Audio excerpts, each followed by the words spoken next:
안녕하세요. 환투입니다. 오늘은 2030의 주택 보유가 어려워진 현상에 대해서 이야기해 보려고 합니다. 최근 기사에 따르면 올해 2030 주택 보유율이 27.7%로 2017년 통계 집계 이래 최저치로 내려왔다고 합니다. 집값은 오르는데 대출 규제는 강해진 것이 원인으로 지목되고 있습니다. 집값에 대해서 할 얘기는 많지만 현 상황의 원인이 되는 규제와 정부 정책에 대해서 이야기를 해보겠습니다. 먼저 많은 분들이 진보 정권이 들어서면 집값이 폭등한다는 인식을 갖고 계시지만 저는 조금 다르게 생각합니다. 물론 정책에 따라 상승의 속도나 세기는 조금 달라질 수 있습니다. 하지만 큰 틀에서 집값은 글로벌 유동성 증감률에 따라 움직입니다. 실제로 지난 20년간 서울 아파트 가격과 미국 나스닥 지수의 장기 추세를 비교해보면 상당히 비슷한 흐름을 보인다는 점도 이런 생각을 뒷받침합니다. 결국 정부가 규제를 강화하든 공급을 확대하든 가격 등락의 속도에 영향을 줄 수는 있지만 유동성의 큰 흐름 자체를 바꿀 수는 없습니다. 특히 서울처럼 수요가 공급을 꾸준히 웃도는 지역에서는 유동성에 따른 가격 변동이 더욱 분명하게 나타난다고 생각합니다. 현 정부는 다주택자 규제와 실수요자 대출 규제를 통해 집값을 안정시키려는 정책을 추진하고 있습니다. 하지만 정부 역시 글로벌 유동성과 같은 거시경제 요인이 부동산 시장에 큰 영향을 미친다는 사실을 잘 알고 있을 것이라고 생각합니다. 그래서 오히려 이런 궁금증이 생깁니다. 정부도 분명 한계를 알고 있을 텐데 왜 이렇게 억지스러운 규제를 계속 내놓는 걸까? 이번 3억 대출 규제도 은행 자율이라고 설명하지만 실제로 6억 대출을 예상하고 계약을 진행하던 사람이 갑자기 3억만 가능해진다면 매수 계획 전체가 흔들릴 수 있습니다. 계약을 취소할 때 발생하는 배액배상 같은 손해는 국민들이 떠안게 되는 거죠. 결국 이런 강하고 갑작스러운 규제들은 2030의 역대 최소 주택 보유율이라는 결과로 드러나고 있습니다.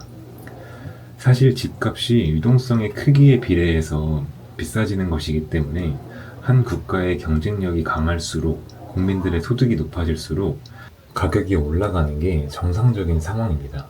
이를 이해시키고 부족하다면 학습시켜서 갖고 싶은 사람들은 가질 수 있는 재산권의 자유를 주는 것이 옳다고 생각합니다. 하지만 현재 상황은 전세제도를 비판하고 사금융을 활용한 주택 매수를 투기로 몰아가며 불이익을 주었던 대통령 본인께서 근저당을 잡아주고 주택을 매도합니다. 대통령의 방법이 불법이라는 것이 아닙니다.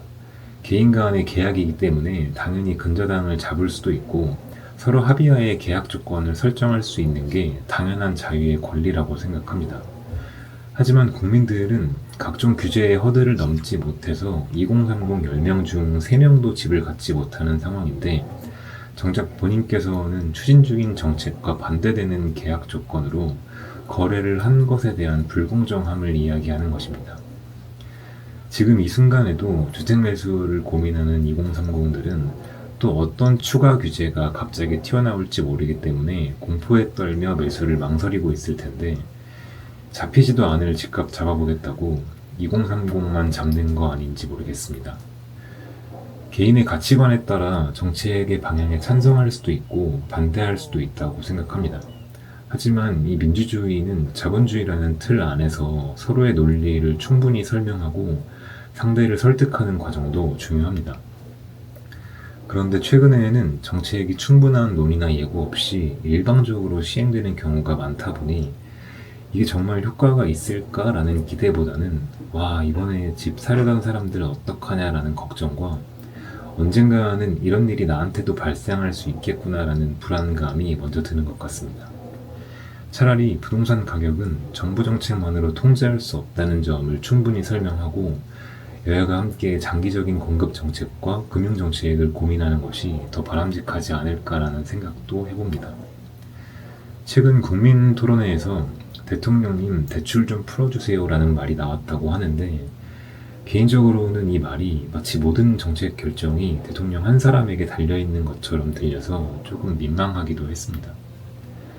요즘 쏟아지는 폭력적인 규제들을 보고 있으면 만약 국민들이 의무적으로 경제교육을 꾸준히 받았더라면 이런 말도 안 되는 정책들로 개인들의 재산권이 침해당하지는 않았을 텐데 라는 생각이 들기도 하네요. 그럼 오늘 내용 공감되셨다면 구독과 좋아요 부탁드립니다.